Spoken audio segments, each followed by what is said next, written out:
In the far corners of the galaxy, where stars burned red and the silence of space echoed through broken satellites and forgotten war stations, a name was whispered in fear: Vorak the Deathbringer, the strongest alien warrior bred in the battle. Pits of the Iron Claw Dominion, his name alone made captains flee and soldiers surrender. Entire colonies had fallen without a single scream because they knew what followed once Vorak landed. Their fates were already sealed. The human forces tried to resist. They built defense walls, launched fleets, and used every trick they knew, but nothing worked. Vorak crushed every line of defense as if they were made of dust. His armor bore the marks of 100 battles. His eyes glowed with cold fury, and his blade fed on the blood of worlds. He was not just a warrior. He was a message from the Dominion that no one was safe, that resistance would be punished without mercy. On the outer rim of human space, there was a small mining outpost called Greywatch. It was silent, cold, and nearly abandoned, but the sensors picked up the signal. Vorak's ship was approaching. The Dominion had sent their champion to make an example of Greywatch, to burn it as a warning to other colonies in the sector. But this time the story would not go the way anyone expected. Inside the old control room, filled with flickering lights and dying screens, sat a man named Ray. He was not a commander, not a soldier anymore, not even a registered citizen. His file was marked as Keo 3 years ago during the siege of Ravel Station. But Ray had survived, barely scarred, burned, and broken. He had disappeared into the shadows, never returning home, never contacting anyone again. He had nothing left, not even a reason to live, and that made him more dangerous than anyone realized. When the message came through that Vorak was headed to Greywatch, the officers panicked. Evacuation orders were prepared. Calls for backup were sent, though no one expected help to arrive in time. But Ray stood in silence, watching the map, tracing the path of the alien warship. His eyes didn't blink. His breath remained calm. Then, without speaking, he picked up an old rifle, slung it over his shoulder, and walked toward the door. Captain Lane saw him and shouted, asking where he was going. Ray replied softly, not looking back. He said, "I'm going to meet the monster." Lane laughed nervously, thinking it was a joke, but Ray didn't smile. His steps were steady, his face cold. Lane caught up with him and said, "You can't fight him alone. He's a nightmare. He's killed whole armies." Ray looked at him and said, "That's why I won't bring an army. I'll go alone." No one tried to stop him. Not really. They saw something in his eyes, something that made even trained officers step aside. There was no madness in him, just purpose. Ray took the small lift down to the edge of the landing platform, where dust storms rose in the distance and the sky flickered with the glow of approaching engines. He set traps along the path, placed small charges in hidden corners, and adjusted the power grid to short out at just the right time. He moved with calm hands and a clear mind. This was not fear, this was planning, and he was good at it. As the sky cracked open and Vorak's ship descended, fire burst from its thrusters, and the ground shook like the earth itself was afraid. Ray stood alone at the center of the platform. No armor, no shield, just a coat and a rifle. He stared at the burning sky without blinking, as if he were welcoming an old friend from a forgotten war. The ship landed, and the ramp opened. Steam hissed out, and from the shadows came Vorak, taller than any human, wider than any door. His armor looked like the bones of ancient beasts. His weapon hummed with deadly energy. He walked slowly, like a king entering his throne room, and saw Ray standing still, calm eyes, steady hands. Vorak raised his blade and said, "No army, only you." Ray replied quietly, "Only me." The alien tilted his head. Curious, most humans screamed, begged, or ran. This one didn't even flinch. Vorak stepped forward, ready to strike, but as he did, the lights around the platform flickered, then went dark. The traps triggered, metal plates snapped open, and fire erupted beneath Vorak's feet. Ray moved fast, faster than a man his age and condition should. He fired a single shot, not at Vorak, but at a fuel cell behind him, causing a blast that sent the alien flying back. Vorak rose, furious but also surprised. No one had ever made him fall. Ray didn't stop. He vanished into the smoke, luring Vorak into the tunnels below the platform, where shadows moved like ghosts and every wall hid danger. Vorak followed, swinging his blades, smashing through steel walls, trying to catch the human who dared stand alone against him. But Ray was not trying to win by strength, he was trying to outlast to make Vorak bleed even a little to show that he was not untouchable, and in those dark tunnels, Vorak did bleed a scratch here, a burn there, small but new to him, pain. He had forgotten the feeling of pain until now when the chase ended, and both stood again under the dim lights of the lower deck. Vorak stared at Ray with something close to confusion. "Who are you?" he asked. Ray answered simply, "Someone with nothing left to lose." Vorak's grip tightened around his blade. He thought humans feared death, he thought.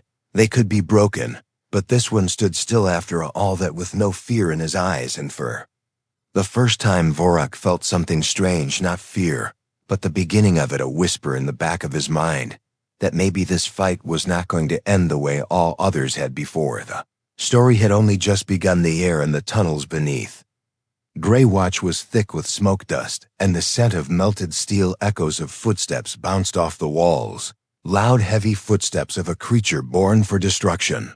Vorak moved like a storm, breaking anything that stood in his way. Pipes burst, consoles cracked, walls crumbled, but the human he chased never stayed in one place for long.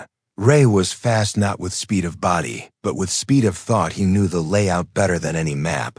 He had studied these halls for weeks. He had walked them in silence and remembered every curve and turn and weak spot. Ray moved through darkness like he belonged in it, his hands steady, his breath even. No panic, no rush, only purpose. Every time Vorak got close, a trap would spring, a floor panel would drop, a light would flash, a device would burst into sparks and blind the alien just for a second. But that second was all Ray needed to slip away again. The alien roared louder with each trick, not in fear, but in frustration. He had never been hunted by prey. He had never fought an enemy who didn't care about living, who didn't run, who didn't break. Vorak was built for war, muscles layered under armor, bones thicker than steel, lungs that could breathe, poison skin that healed fast. But in these narrow halls, his size was a weakness. His power could not save him from the clever hands of a human who wanted nothing more than to die with a purpose. And Ray knew what purpose was. His mind was clear, his memory sharp. Every time he passed a broken beam or cracked wall, he remembered voices, laughter, screams, the sound of orders shouted through smoke years ago. This place was full of life, and then it was taken, and he had been left behind, broken, bleeding, forgotten by command, forgotten by everyone except himself. Now he moved not as a soldier, but as something else, something colder. He had already died. Once what walked these halls was just the shadow of the man who used to be Ray, and that shadow had nothing to fear. Vorak began to slow, not because of injury, but because of confusion. This human had no pattern. He did not attack to kill. He attacked to distract. He led the alien deeper and deeper into the structure, where the walls grew tighter and the light grew thinner. Vorak could have left, turned back, returned to his ship and burned the place from orbit. But something held him there, something in the way. Ray looked at him, something in the way he moved without fear, like he had already seen death and was no longer impressed. Ray climbed into an old control shaft, his boots scraping against metal, his fingers gripping worn cables. He paused to set a small charge behind him, silent and hidden. Then he climbed again, each movement careful, precise. He didn't look back because there was nothing back there worth seeing, only pain and fire, and the echo of lives lost. When he reached the top, he waited. He knew Vorak would follow, not because he was reckless, but because he was proud, too proud to walk away, too proud to admit that one human in a broken station was making him bleed. The shaft trembled as Vorak entered, and as he climbed, Ray pressed the trigger. A soft hum, and then fire roared from below. The flames didn't kill Vorak, but they slowed him. His armor blackened. His growl turned to a sharp howl, and in that moment, Ray vanished again, moving to the central core of the station, where all power lines met and where the heart of the outpost beat weak and fading, just like his own. He reached the core room and began connecting wires, reading old manuals stored in his memory, setting the backup generator to overload, not to destroy the station entirely, but to blind any scanners or sensors in orbit, to cut off communication between Vorak and his fleet. If Ray Could break the link, then Vorak would be alone just like him, and alone they would face each other not as part of armies, but as what they truly were, weapons shaped by war. He heard footsteps approaching slow, now more careful. The traps had done their damage. The air was hotter, the metal hissed beneath boots. Ray turned and faced the door. He didn't run, he didn't hide, he stood waiting. Vorak stepped in his armor. Cracked his left arm, bleeding, his face still cold and angry. But there was something else now, a question in his eyes. He stared at Ray and said, "Why do you not run? Why do you not scream?" Ray looked at him and said, "Because there's nothing behind. Me and nothing ahead, just this." Vorak raised his weapon, but hesitated. He had fought monsters, machines, beasts, and armies. But he had never fought a man who wanted the end more than he did, and that made Ray different, that made Ray dangerous. Vorak lunged forward, his blade slashing through sparks. Ray dodged not with speed, but with prediction. He moved before the strike began. He had studied alien patterns, he had watched footage of Vorak's fights. He knew how the warrior moved, and he used that knowledge, now ducking, weaving, striking with wires and steel rods, anything that could hurt, anything that could slow. They clashed in the dark light of the core room, blades and fists and sparks flying. Ray never tried to kill, he only tried to hurt, to show that even a god of war could bleed, that even the strongest creature in the galaxy could be brought low, not by power, but by will. The fight pushed them both to the edge of breath. Ray's arm shook, his chest burned, but his eyes never lost focus. Vorak's movements grew slower, not from weakness, but from weight, the weight of the truth, that this fight was not going to be like the others. And then suddenly, it stopped. They stepped back, breathing hard, facing each other in silence. Ray smiled, not with joy, but with knowing, and he said, "You're not unbeatable, you're just loud." Vorak said nothing. He stared at Ray with eyes that had never seen an equal before, and now perhaps they had. Outside, the system scanners failed signals jammed. The station flickered with overloaded energy, and in the middle of it, two figures stood, one broken, one bleeding, both still standing and neither willing to fall. Hunt was not over. It had only just changed. The light inside the station was growing dim, and unstable wires sparked from broken panels, and the floor trembled with the hum of energy shifting from one system to another. Ray stood still, chest rising with heavy breath, his arms marked with bruises and burns, his clothes torn and soaked in sweat and blood. But his eyes were calm, steady, watching every move Vorak made. The alien stood tall, his armor chipped in many places. Black smoke rising from the gaps, his breathing low like a silent storm, waiting to burst again. But something had changed in the space between them. The silence carried weight, more than rage, more than fire.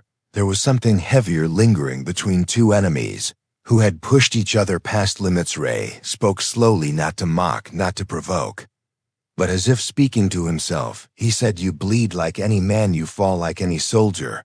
Maybe all the stories were just shadows." Vorak narrowed his eyes, his grip on the blade tightened, but he did not strike. Instead, he asked a question, low and cold. "Why do you want to die? Why would a creature fight so hard and yet walk with no fear of the end?" Ray did not answer right away. He stepped back, leaned against a damaged panel, and closed his eyes for a second. He remembered fire and ash, the screams of friends, the betrayal, the way the command left them behind, called them acceptable losses, and never looked back. He remembered crawling through burning steel, holding a shattered arm, whispering names of the dead until he passed out. He remembered waking alone and choosing to stay that way because there was nothing left in him that could live like before. He opened his eyes and said, "Not every man fights to survive. Some fight so others won't have to." Vorak did not understand, not fully. He had been raised on conquest, fed stories of power, told that humans were weak. But this one was not weak. This one had something inside, stronger than his blade. Ray walked slowly around the core, watching the flickers in the power grid, his hands moving with purpose. While he spoke, he said, "Your kind thinks fear controls us, that fear makes us surrender. But sometimes fear becomes fuel. Sometimes losing everything makes a man more dangerous than death itself." Vorak followed his movement, eyes sharp, trying to predict the next attack. But there was no trick, no ambush, just words and slow movements that kept him guessing. He did not know if Ray would strike or fall, or laugh or cry, and that made him hesitate again and again. Outside the station, ships moved across the stars, but none dared come close. Sensors failed, communication was broken. The fight between man and monster had created a storm of noise and light that blocked everything else, and inside that storm 2 figures stood in the ruins of what once was a home. Ray finished adjusting the system. He had rerouted power, disabled the scanners, and opened a silent signal. A message sent only once, one direction, no reply needed. It was not a call for help, it was a promise, one that said the monster would not leave. Oliver Verac spoke again, his voice quieter. Then before you fight with no army, you die for those who left you behind. What kind of madness drives you? Ray looked at him, not with anger, but with something deeper. He said, it's not madness, it's memory. I remember who I was. I remember what they did, and if I can turn your victory into a warning, then my end will mean something. Vorak felt a strange pull inside, not pity, not fear, but a sense of respect. He had crushed warriors, broken machines, and shattered resistance. But this was not resistance, this was resolve, pure and unshaken. Ray walked closer and pointed to the broken ceiling above them. He said, your ship waits, but it doesn't know what waits below. I cut its eyes, it won't see me, it won't save you. Vorak raised his blade and said, then kill me and prove your point. Ray shook his head and said, I'm not here to win. I'm here to remind you that humans don't bow, we don't run, and sometimes the ones you leave for dead come back to write the ending. Vorak charged again. This time with fury, real fury, not from pride, but from something unsettled deep within him. Ray dodged barely. The blade grazed his side, tore through cloth and skin, but he didn't fall. He kept moving fast and smart. They clashed again, bodies colliding, steel against steel, fists against armor. Each strike louder than the last, sparks flying, walls shaking, the energy from the core growing wilder around them. Ray used everything he could, pipes, rods, loose wires, even pieces of his own armor, anything to strike, delay, distract. Vorak's blade was faster, stronger. But Ray's will was unbreakable. He had no fear, and that gave him space to do what no one had done before. Hold Vorak long enough to make him sweat. The fight slowed, both breathing hard. Blood on the floor, smoke in the air. The room was spinning with lights flickering and alarms blinking, but neither of them moved away. They stood face to face, knowing this was more than survival. This was the moment when stories are born, when legends are made, not by victory, but by the fight itself. Ray reached into his coat, pulled out a small device. A trigger, simple old technology, but powerful enough, he said. I wired your ship's core, your command system, your escape pod, everything tied to one pulse. Vorak stared at him, not in anger, but in disbelief. You risk your life to trap me here. Ray nodded and said, I never planned to leave this place, but you will never leave either. Vorak did not move. He could kill Ray now, end him with one strike. But he didn't. Something had changed, not just in the fight, but in the warrior himself. Vorak stepped back, lowered his blade, looked at Ray, and said, you fight like no one I have faced. Your people are more than they seem.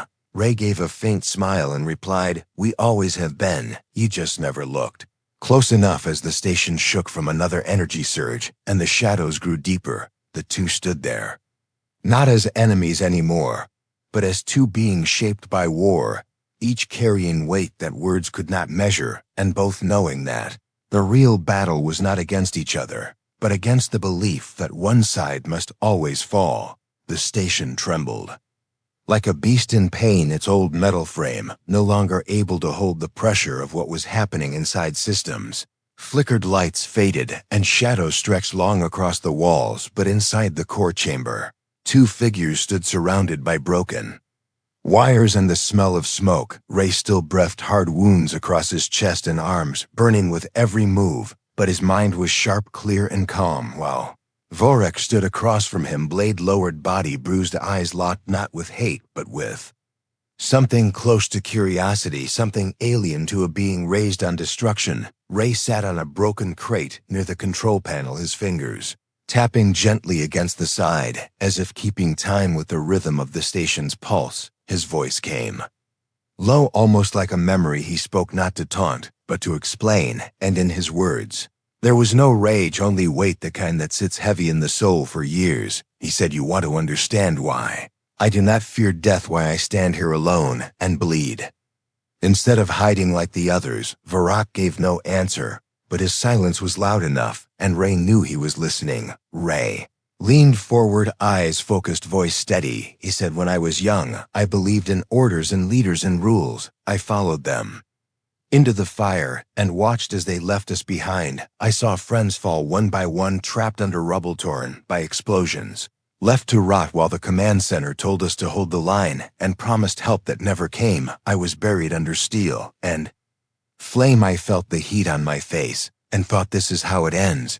But it didn't end, not for me. I crawled out alone, broken, but breathing, and in that moment I changed, not because I wanted to, but because the world around me had already done. Svorok shifted slightly, not with threat, but with thought, his weapon still at his side, his mind not focused on attack, but on the human's words. He had never heard such things from the mouth of an enemy, not stories of war, but of betrayal, not chants of glory, but the quiet truth of loss. Ray stood again, walking slowly around the core chamber, his steps weak but certain. He looked at Vorok and said, you think fear is weakness, but fear is natural. What matters is how we carry it. I carried mine for years like a weight around my neck. Then one day I stopped caring, not because I was brave, but because there was nothing left to protect and nothing left to lose. The words hung in the air, and Vorok for the first time lowered his head, not in shame, but in reflection. He had fought hundreds of battles, led legions, crushed resistance without pause, but this was different. He was not facing a soldier trained in combat. He was facing a man who had died once already and returned with nothing to fear. And it made Varrock wonder, what would he become if stripped of everything, if the only thing left was the will to fight? Ray stepped closer and said, your people made you believe that strength is control, that fear is a tool to shape the weak, but strength without understanding is nothing more than blind force, and fear only works when someone cares about survival. I lost that care long ago, which means you have no weapon to use against me. Vorok looked at Ray and saw it clearly, the eyes of someone who had lived beyond pain, beyond grief, beyond anger. There was no madness, only clarity. The kind that cannot be taught, only earned through fire. They stood in silence as the station groaned under its own weight outside. The stars watched cold and distant ships from both sides, circling in confusion, unable to break through the signal storm that Ray had created below. Ray returned to the control panel, checking the systems, his fingers now shaking from blood loss, but his will stronger than ever. He had little time left, his body was failing, but his purpose remained sharp. He turned to Vorok and said, I could end this right now, destroy your ship, lock you inside this dying place. But that would be too easy, and you would forget me in time. I want you to remember what it feels like to meet someone who would rather die than kneel. Varrock looked at him and finally spoke with a voice lower than before, but no less strong. He said, you are not like the others. I thought they feared me even when they tried to hide it. But you speak as if death is already behind you, and I cannot break what has already broken. Ray smiled faintly, not with joy, but with understanding. He said, then learn from it. Take it with you.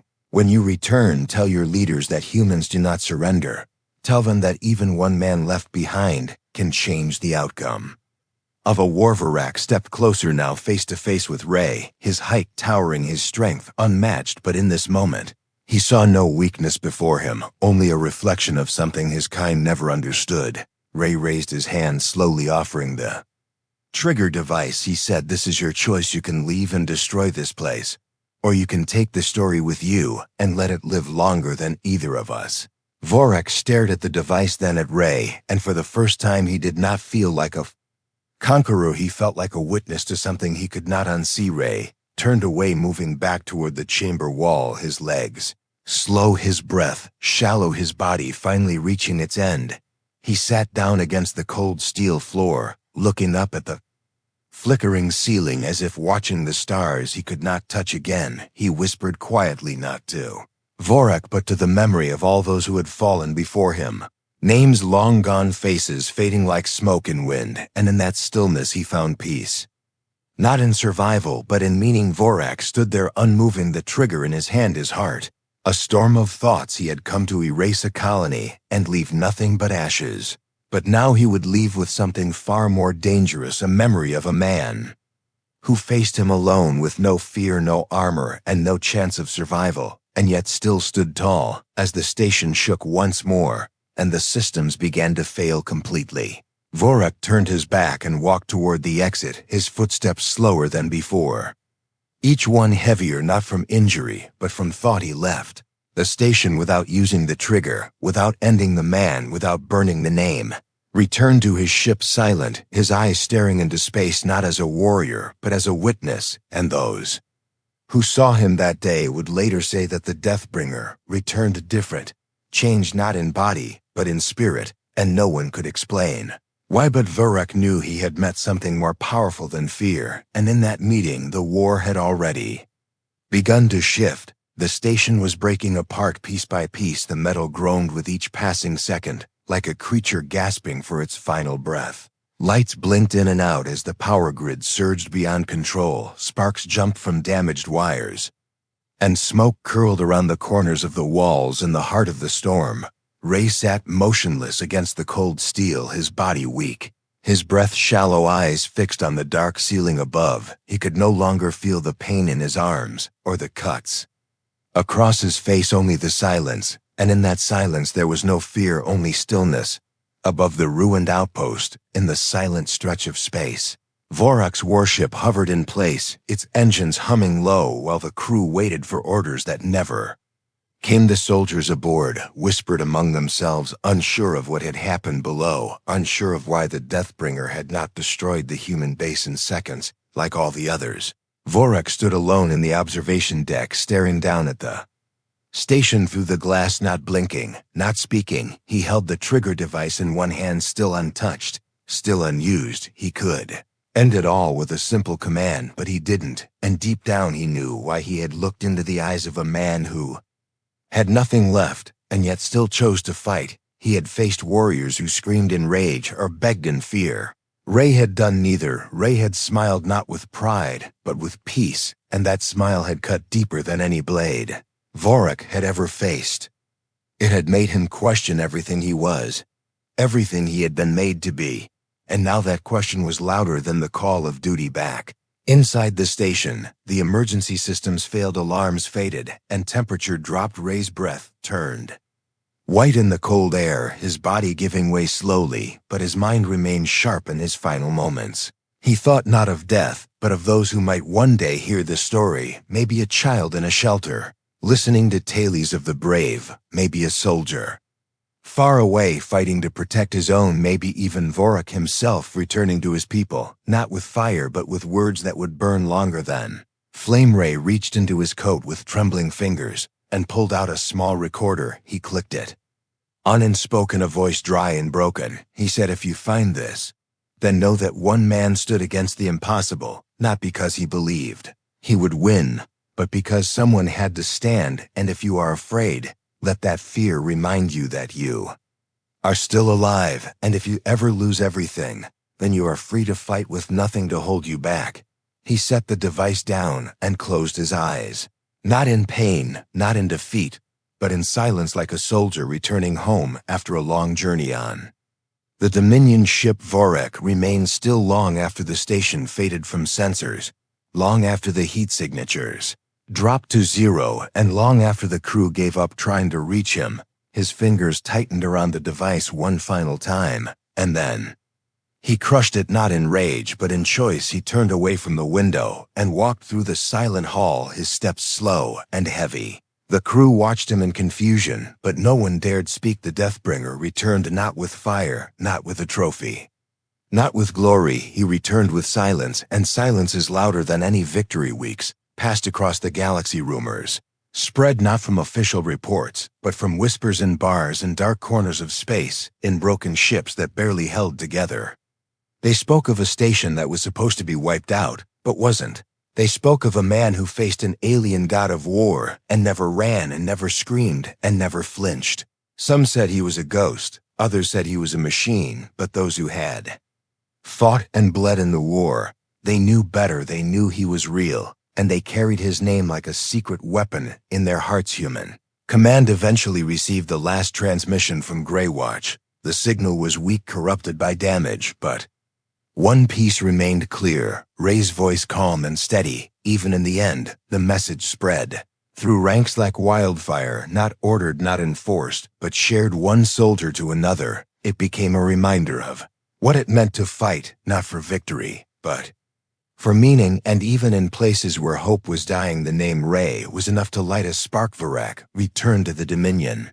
Capital alone, no speech, no reward. He faced the High Council and told them the story, not with pride, but with clarity. He told them of a man who refused to break, who saw death not as an enemy, but as a choice. He told them that humans were not weak, that they did not fear like others, that they could turn loss into strength and silence into fire. The council did not believe him, not at first, but Varak's voice was not one that lied, and slowly their fear of humans grew, not because of weapons or ships, but because of what one man had proven. Time moved forward, but the impact did not fade. The war continued, but its rhythm changed. Commanders on both sides began to act differently, less certain, more cautious. Varak was never sent into battle again, not because he had failed, but because he had returned with something the Dominion could not understand, and that made him dangerous in a different way. He walked through his halls like a ghost of war, no longer hungry for blood, but hungry for truth.